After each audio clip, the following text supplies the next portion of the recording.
All right, what is happening, everybody? Welcome to episode number 15 of the Bards of Gaming podcast, where this week it's actually going to be a super special solo episode where I'm going to be discussing the famous or infamous Doki Doki Literature Club.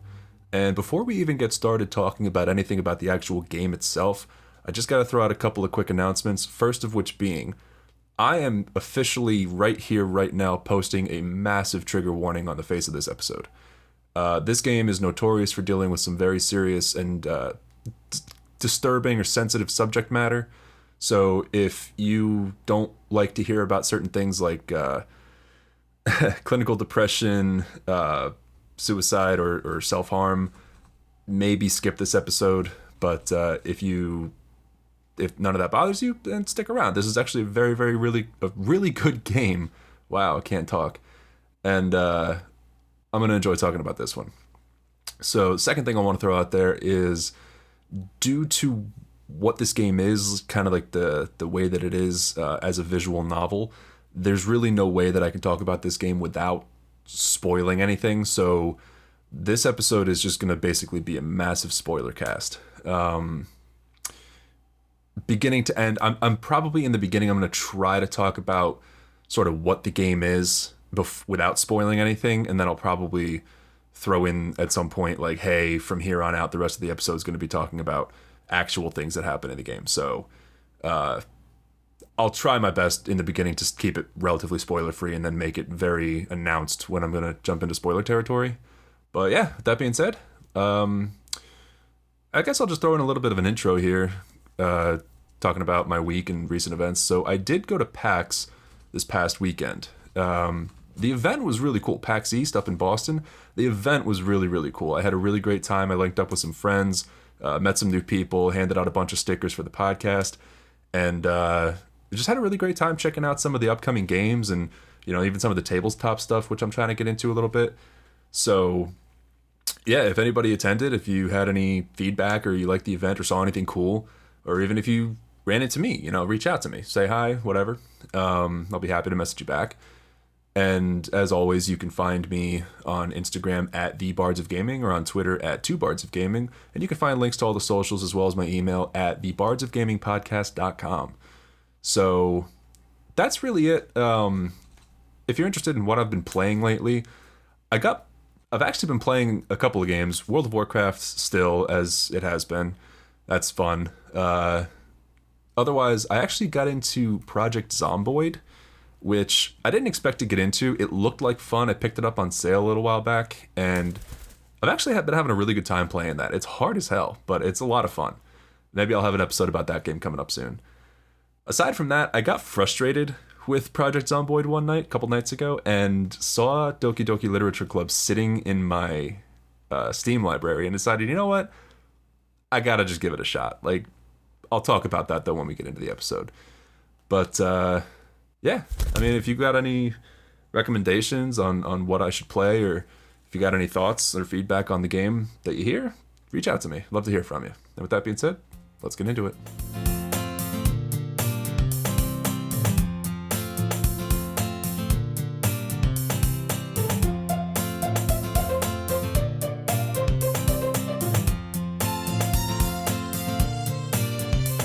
All right, so as mentioned in the intro, this week we're going to be discussing Doki Doki Literature Club. I played this game just a couple days ago on Steam, and as I'm recording this, it is March 28th, 2024.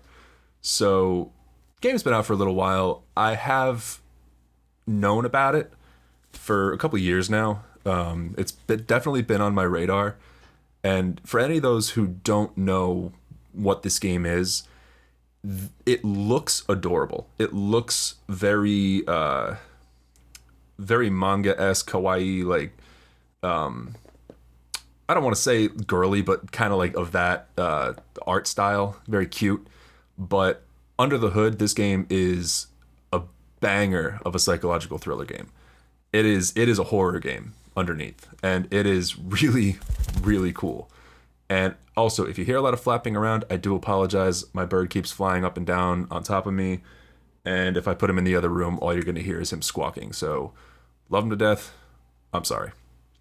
But yeah, so Doki Doki Literature Club. It was a very interesting playthrough. And as I said in the intro, I'm going to try to talk about kind of what the game is as much as possible without spoiling anything. So some of my likes and dislikes are going to be saved for the inevitable spoiler cast coming up. With that being said, so this game plays like any, I guess, I don't want to call it a dating simulator necessarily. It is, but it isn't. It's very kind of like a choose your own adventure book.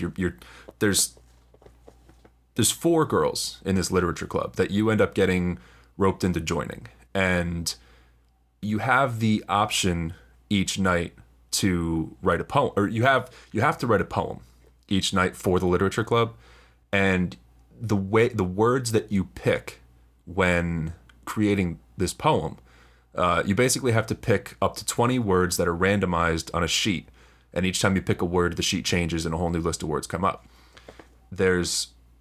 Even though there's four girls in the game, there's only three in the beginning that you're trying to impress for reasons I'll get into in the spoiler cast. And each word that you choose corresponds to favor or appreciation to one of the girls. So because all three of them have very different interests, and so picking different words with different meanings and whatnot, obviously you'll gain favor with one of the girls. But the way that you build your poem each night determines kind of like who you're going to spend a special moment with the next day. So you want to kind of, if there's one girl that you kind of want to experience her storyline more, then you have to like kind of pay attention to what her personality type is, and then pick words that will gain you favor with that girl. It's pretty easy, it's pretty self-explanatory when you're playing it, but it's pretty cool because the storylines are very well written. I will say this. The overall story of the game is very impressive. In the beginning, it's kind of difficult to gauge really where it's going to go, especially if you go into this game totally blind. You kind of think, oh, this thing's going to be adorable. And I think that some people might have had issues with that, like buying this game for their kids or something like that, thinking that it's going to be some cute game, but it's really, really not. But yeah, so that's the basic gameplay. And then as the story progresses, events happen and you have to pick sides with some of the girls, and you're trying to there's multiple endings to the game, and you're kind of working your way towards the maze to get to one of the endings. So if you know that, you can kind of manipulate the game and the choices to, in your favor to experience different storylines, which I think is great because this game does have quite a bit of replayability.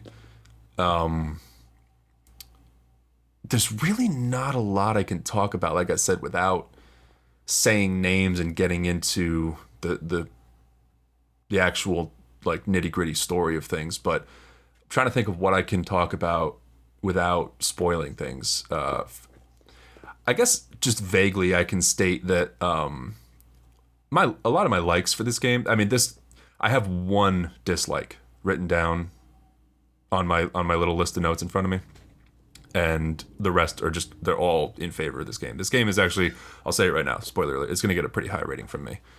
But the art in this game, the visuals, they're very, very, very pretty. They're very, whoever the artist was for this game did a really great job. The music for this game was also very impressive. It was very catchy. It was very easy to just have going on in the background while you're playing throughout the game.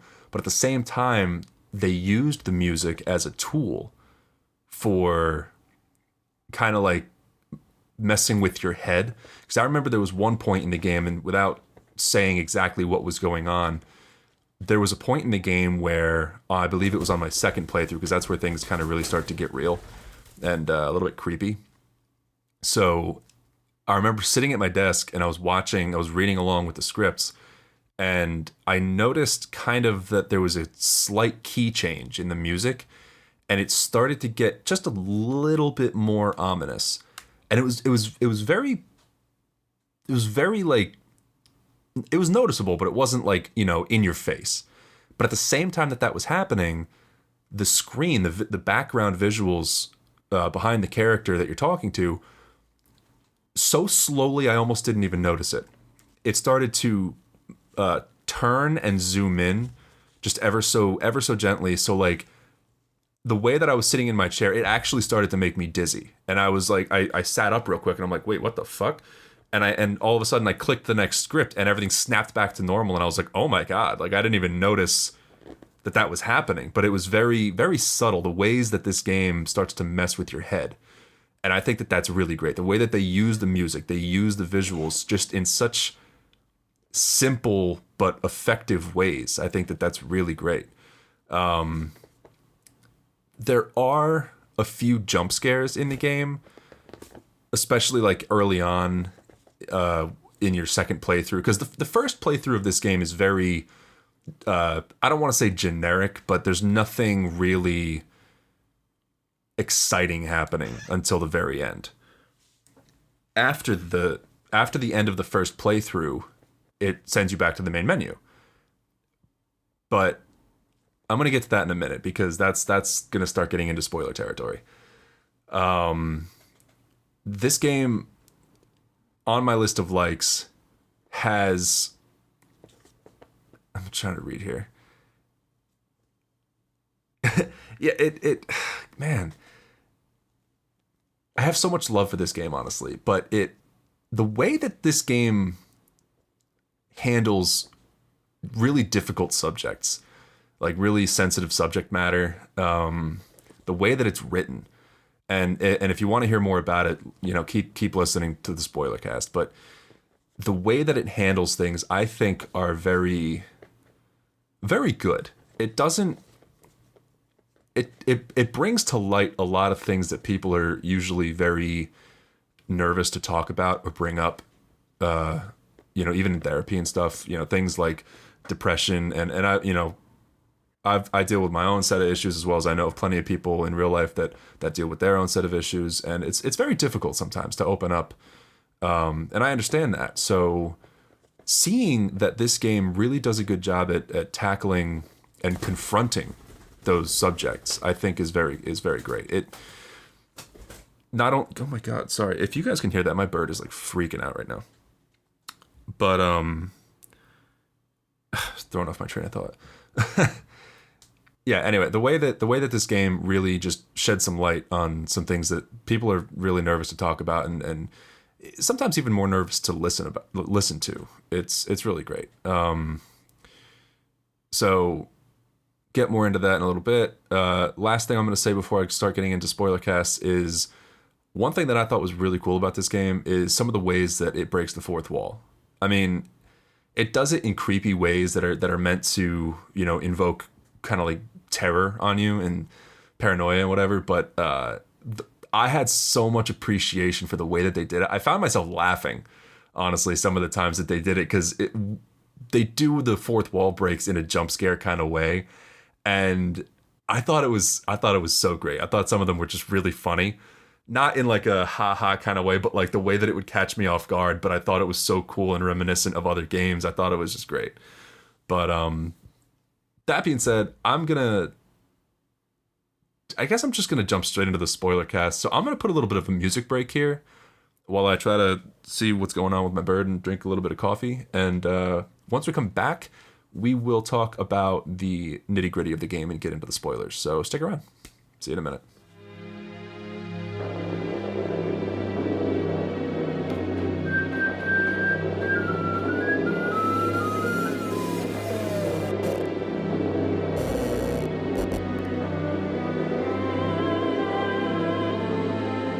All right. So to jump right into things, I guess we'll just do kind of a breakdown of the story. And I'll make it quick because I want anybody who is maybe playing this game for the first time and hasn't finished it, or anybody who's not played it yet but is listening to this and would like to play it, I'm going to leave some stuff out because I want you to try to experience it yourself for the first time. And just note that I did not do every storyline. I played a little bit. Like, I started it over and played a little bit into it. I did not finish the game more than once. So there's a lot out there that I did not experience, and I would like to encourage you to go and play it yourself. It's a very, very, very great game, and I can't recommend it enough. So that being said, let's just jump right into the story.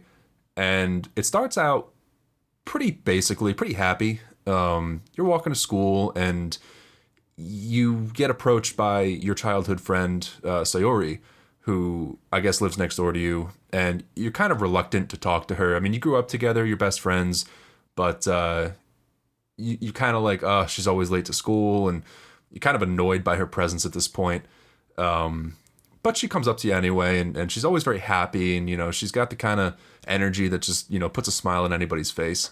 So you end up walking to school together, and she's asking you kind of like what clubs you're planning on joining, and you're kind of like, you're thinking to yourself already like, oh man, I should probably join a club, but I really don't want to.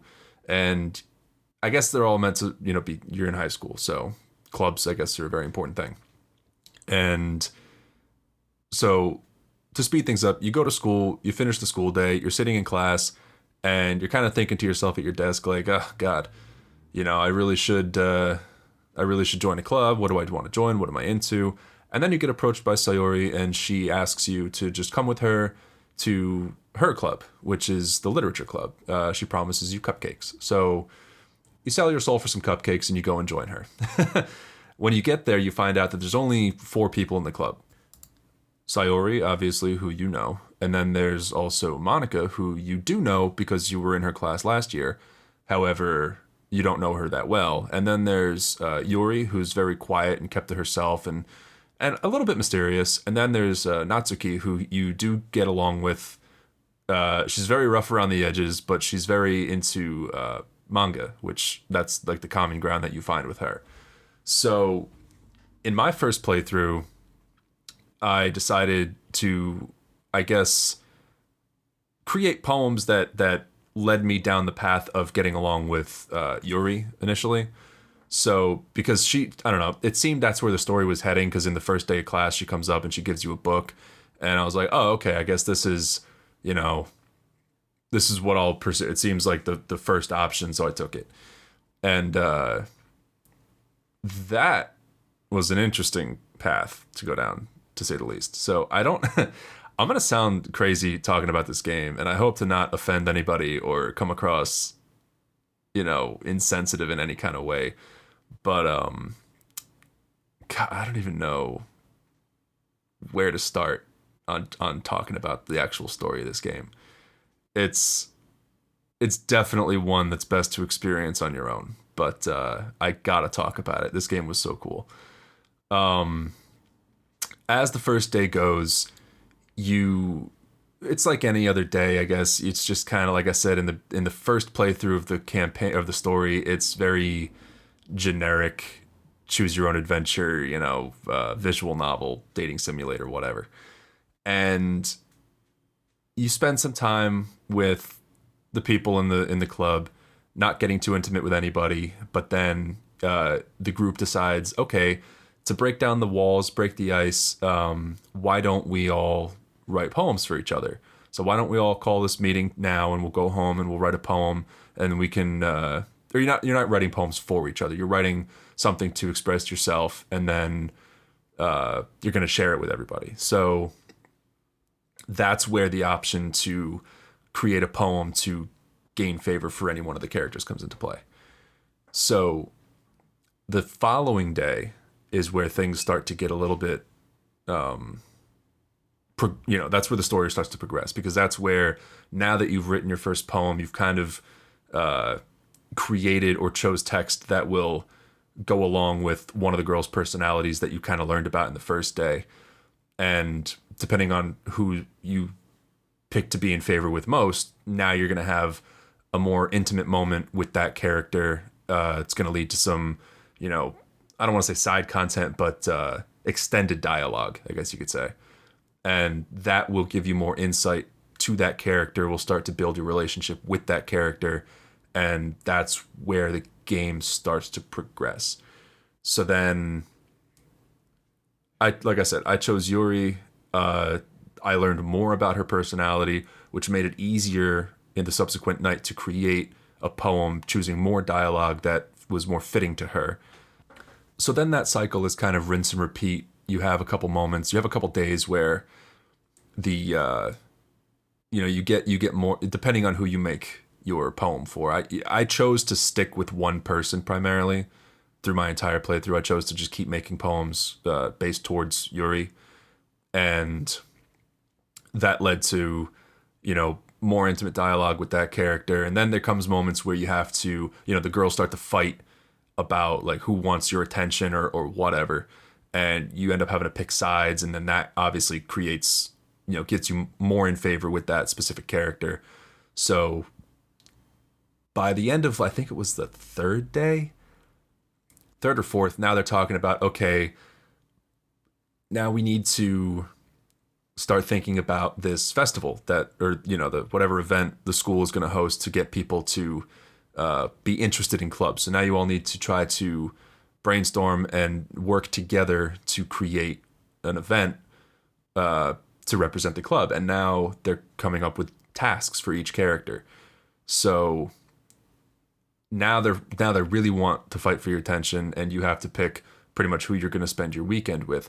All the while, each day that this is happening, Sayori, your friend from the beginning, who is the one who initially got you into the club, she's starting to become more and more distant from you. She's starting to show signs that, she's hurting, she's sad, and you want to know what's going on because you're her best friend, and you see the signs, and you've never really seen her like this. Usually she's a very bright and bubbly character who really tries her best to make everybody happy. So you see these signs and you get very concerned about her. So you approach Monica and you mention to her, hey, I noticed Sayori's not really responding like she normally would. She's not really showing interest in anything like she normally would. She's not, being herself. And Monica kind of says signs like, well, you've really been spending a lot of time with whatever, girl you've been flirting with this whole time. And, she likes you, essentially, is what Monica's saying. And you're like, oh, no, but we're just friends, like, thick-headed idiot that you are. And so time goes on, and Sayori kind of just leaves. She's like, I'm just going to go home. Like, I'm not feeling that great. I'm just going to walk home by myself today. So that's where things start to get a little bit concerning. And I'm really speed running through my discussion of the story here because, like I said, I don't want to talk about everything. This is going to be kind of a shorter episode in that regard. I want to get through a lot of the story to talk about, because I want you also to, I'm encouraging you to experience it yourself. But long story short, you end up choosing who you would like to spend your weekend with and work on this project. So me, in the pursuit of, Yuri, I chose her, and I said, yeah, she's gonna come over to my place and help me work, or I'm gonna help her work on the banner, whatever her task was. And you're worried about this not only because, well, hey, now you gotta clean your room, but also Sayori lives right next door, and you're concerned about her. So I forget exactly what the timeline of events is, but there comes a point where I think it was after. No, sorry. Right before Yuri came over to my house, I was concerned about Sayori because I hadn't heard from her, hadn't seen her. And so I went over to her house, you just I guess they had the kind of relationship where you could just walk right in. And they just approached her and said, like, hey, what's been going on? Like, how have you been doing? And she says, oh, I've been good. I really don't want you to worry about me, which, of course, makes you want to worry more. And then, so you're like, are you sure? Like, I can cancel plans with Yuri. Like, we can spend the day together. And she's like, no, really, please, don't let me rest on your mind. Just go do your thing. So you're like, okay, I guess, whatever. And, let me know if you need anything, kind of thing. So now you're on your way back to your house. You spend the day with Yuri. Things progress there, whatever. But then as I was saying goodbye to Yuri, Sayori comes out and says, and then kind of like, I don't want to say interrupts the moment, but shows herself. And whatever. She makes an appearance. And you end up talking to her. Yuri leaves. You end up talking to Sayori. And that's where Sayori comes out and says, she finally confesses to you that she's been dealing with depression her entire life. And that's where the game starts to get very serious. Because all up until now, it's been like a little bit lighthearted and, like I said, kind of like dating simulator-esque. And you're kind of just, going through the motions of any visual novel.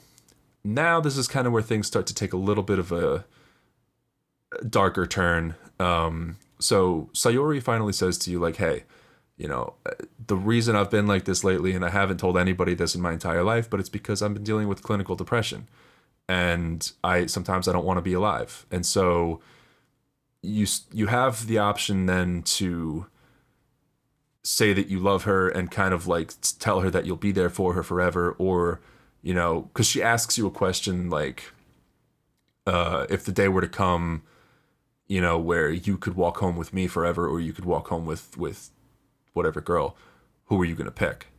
And I made a save here because I was so worried about what each option was going to do.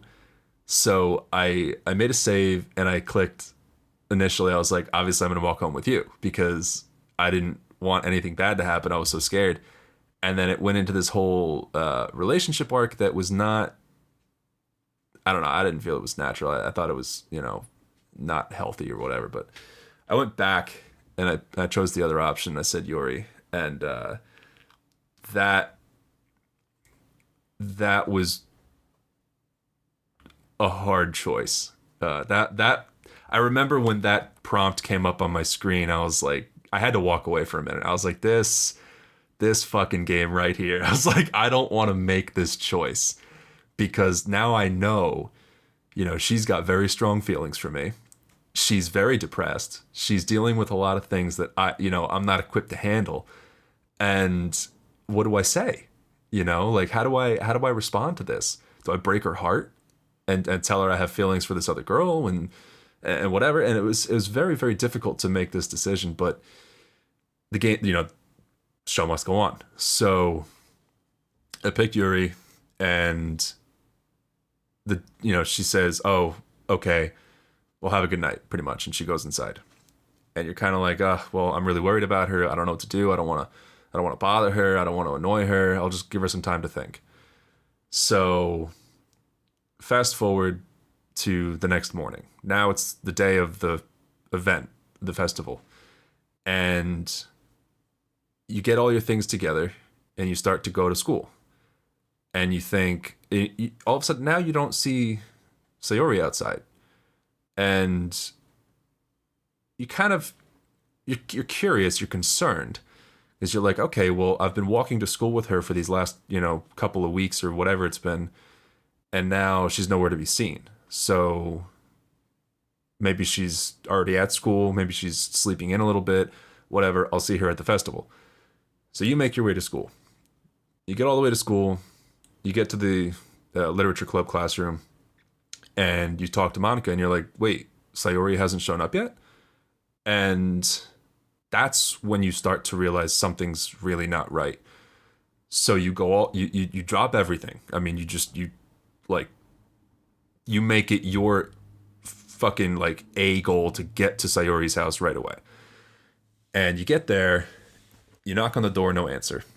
You're calling her on the way there, no answer. You barge your way into her room.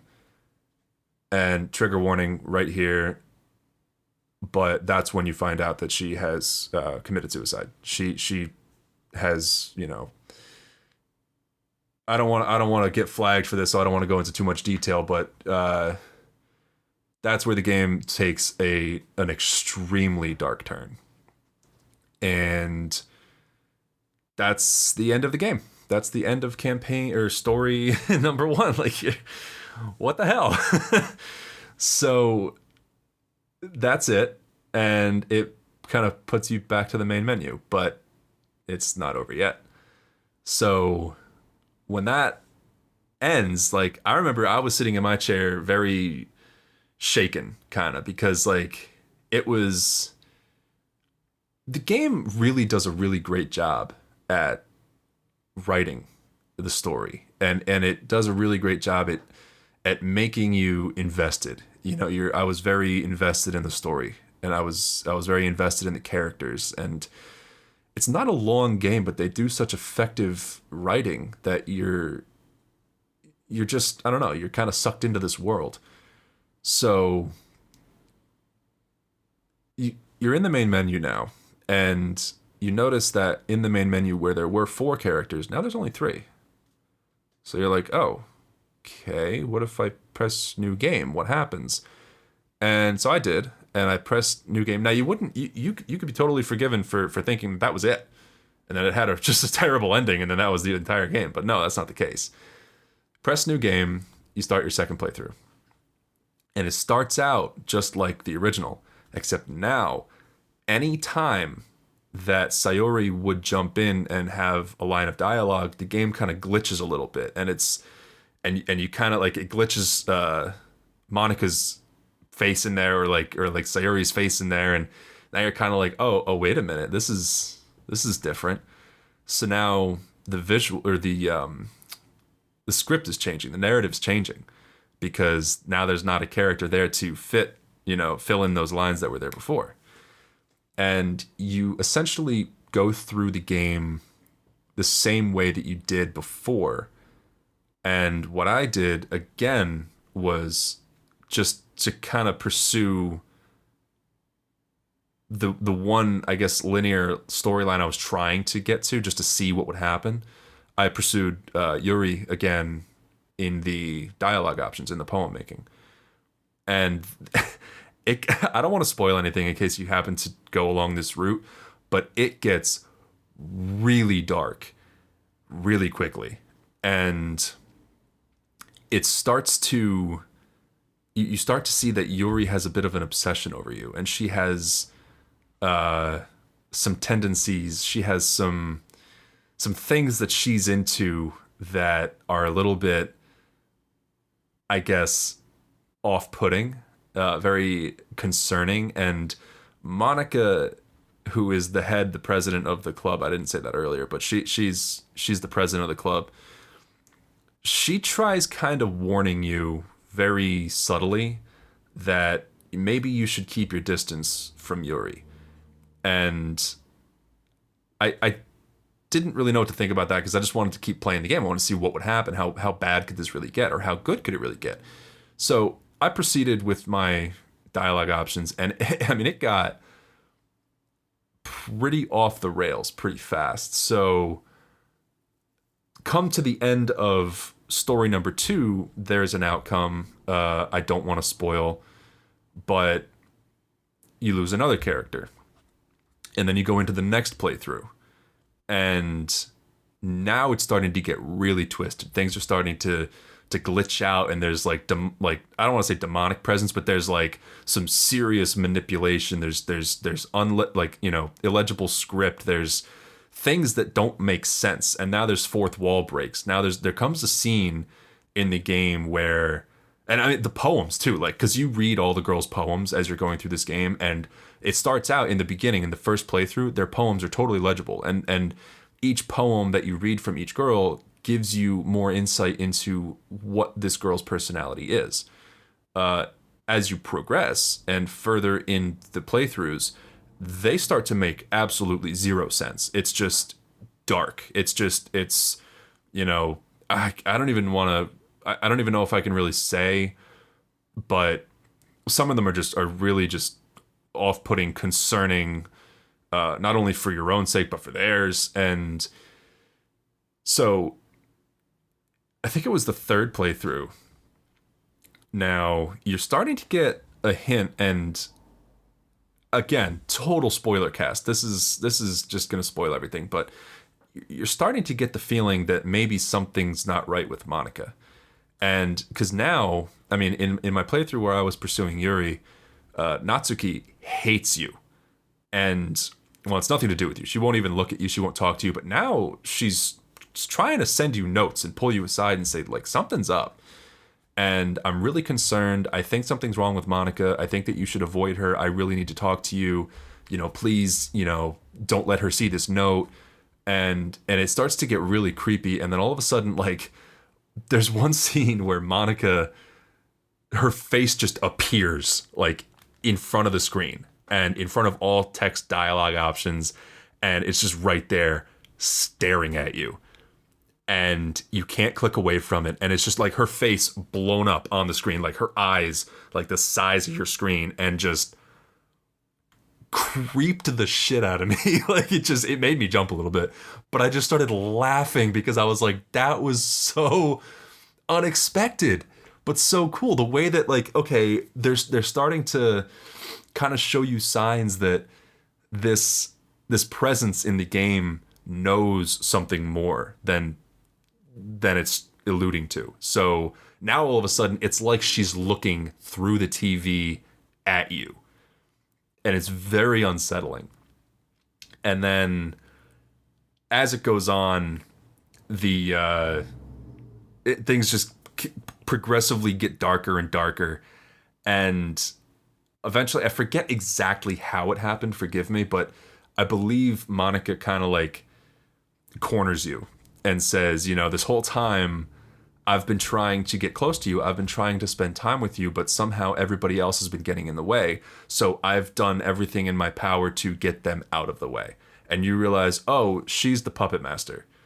Monica this entire time has been the one that's been, you know, just making things crazy. She's the one that's been deleting characters. She's the one that's been, you know, the mastermind behind all the horror that's been going on, because she's obsessed with you. And it gets really fucked up when all of a sudden I believe she just deletes Natsuki from the game. She like goes, like Monica says straight up, like, this is a game, but this is so much more than a game because I know you. And she says, you know, like, I had my name in the game as Robert, and she goes, oh, or should I call you this? And then she like says the name of whatever like your name is as the user on the computer, like your personal computer or Xbox or PlayStation or whatever. And that's where it's like, it's going back to like Metal Gear Solid, where Psycho Mantis like reads your memory card file. Like, it's getting personal now, and it's getting really intimately creepy. And I thought that was cool as hell. So now it's at a point, it's like at a boiling point where you're like, how can I possibly get out of this? And it's just, now fast forward, there comes a point at the very end of the game where Monica has effectively gotten rid of everybody else. It's just you and her. It's like you are sitting face to face with Monica at a desk in the classroom, and the classroom is somewhere in space. And she's giving you subtle hints saying like, you know, oh, I went into the character file and deleted them. And this is where I have the one gripe with this game. She mentions multiple times to you that she was able to delete the characters so that it could just be you and her. And she tells you kind of how she did it. Now, for me, I played this game in one sitting. I had no reason to exit to the main menu. I just played it through and through.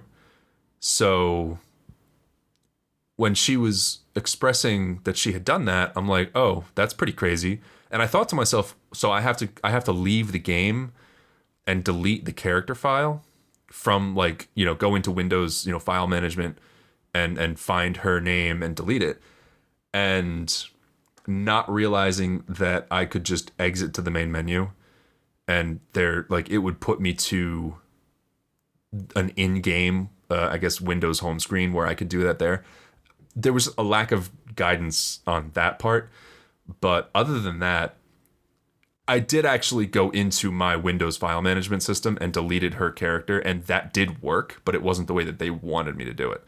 So I actually had to delete the game and reinstall it. Thankfully, cloud saving left me right back where I was, and I was able to figure it out from there.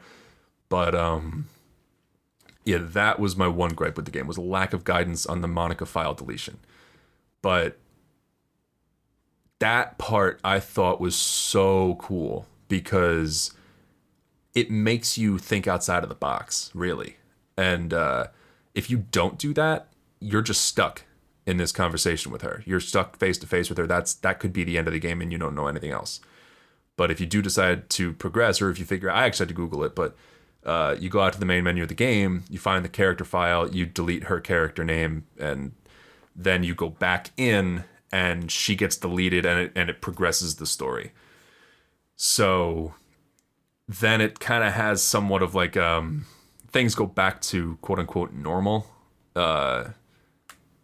And just, I'm not going to spoil the very ending of the game. You really got to go experience it yourself. But if you stuck with me through this entire breakdown of the story as quickly as possible without trying to spoil as much as possible, I appreciate you sticking around. I know that I rambled a lot. This is a very, I don't want to say that these are very rare episodes, me doing these alone, but they might be more common for like certain indie games and stuff where my friends maybe haven't played them. I enjoy doing these solo episodes, so let me know what you think. Send me a DM. Let me know what you think about these solo episodes. But this game, to kind of start wrapping things up, it's really good. I mean, I wasn't totally sold on it. I didn't know what to expect. Over the last few years, I had heard a lot about it. I had heard that it's a very dark, twisted, trigger warning kind of game. And I was a little bit apprehensive to play it for those reasons, but at the same time, I knew I kind of needed to. And it's also one of those games where I'm thinking, okay, I'm going to play it on Steam and my friends are going to see what I'm playing and they're going to be like, dude, what the hell are you playing? But I will say this, after I got done with it, I told everybody I knew, you gotta play this game. It's as close to a masterpiece of psychological horror as you can get, I think. And part of the reason why it is so effective in that genre is the fact that it does not appear to be that. It's not like it has any kind of creepy visuals on the cover art. It's very cute looking. It's very, inviting. You would almost want to buy it for, I guess I wouldn't really gift this to anybody, but I could see how a parent might think that it's okay to buy this for their kid, but it's not. If you got kids in middle school, high school, do not buy this game for them. It is not for them. Especially if they're very impressionable or if they're dealing with their own sort of mental health issues. Do not buy this game for anybody, but or even for yourself if you're dealing with certain issues. But this game really does a great job at encouraging people to seek out proper help. And I mean, as someone who has been to therapy many times in my life, and I'm very open about that, it's very helpful for a lot of things. It doesn't always have to be for mental health issues. Sometimes it can be just to better yourself. And I think that this game really does a great job at, like I said in the beginning, bringing to light a lot of issues that a lot of people are afraid to talk about. So, I mean, give this game a go. It's don't judge a book by its cover. I don't care if you're some, macho head who only plays shooter games or whatever, but you secretly like, visual novel games. Give this a shot. It's very good. It's written very good. Very well. Sorry. Gameplay is a little lacking because it's literally just like a choose your own adventure book essentially. But it's so engaging. It's hard to put down once you start it. You want to see how things play out, and it is an absolute mindfuck of a game. It is. I highly recommend it. And with that being said, I'm just gonna give it a score. I'm gonna give it a score out of 10 because I couldn't really think of anything else to score it off of. But out of 10, I'm honestly gonna give this game so much praise, and I'm gonna give it a 9.5. It is almost a perfect game. It from beginning to end. It's not too long. I beat it my whole playthrough from beginning to like the end. I want to say in about 5 hours. I started it at 7 p.m. and I wrapped up around midnight. So it's not too long. It's a great way to spend an afternoon or an evening, and it's really good. But the only reason why this game loses some points is because I got stuck with that Monica file deletion part, and I saw that a lot of people online also did get stuck there too. They don't make it too obvious. They do hint to it, which is why I knew to go into the the file system of the computer and delete it, but I didn't know where. So that's the only thing that makes this game lose points. Other than that, this game is a damn near masterpiece. Right now, as of March 28th, 2024, if you're listening to this game, or if you're listening to this episode, the day that it airs, this game is actually on sale on PlayStation Network for like $11. The Doki Doki Literature Club Plus. I highly recommend it. I cannot give this game enough praise. It's 9.5 out of 10. I mean, I think that might be the highest I've ever rated a game on this show so far. And I'm sure that a lot of people that know me did not expect me to give this game that much praise, but I have to. It's phenomenal. It really is. So, yeah, that is about it. I'm done talking about the game. So I will just give real quick. If you stuck this out to the end, I forgot to mention this in the beginning, but and I'm terrible for that. But I want to give a quick shout out to Aeon Driver, who reached out to me on Instagram, and I posted a story about this game saying, like, oh, this was an interesting experience. Let me know your thoughts below. And he reached out to me and said, oh man, this game was a trip. It took some real freaky turns, and it absolutely did. I probably will go back and play the rest of the side content that they have, and as well as maybe playing out some of the other storylines to see how things go. But yeah, this game, I just cannot recommend it enough. But with that being said, tell me your thoughts on the game. I would love to hear from you. Please just reach out to me anywhere. You can find me on Instagram at @TheBardsOfGaming, or you can find me on Twitter or X at 2BardsOfGaming with the number 2. As mentioned in the beginning of the podcast as well, you can also find all ways to message me, even including my email, on my website at thebardsofgamingpodcast.com. So yeah, if you have any game recommendations, or you would like to, if you have any tips, anything, leave me a like, leave me a follow. I'd really much appreciate it. And I will see you guys on the next episode. Thanks for hanging out.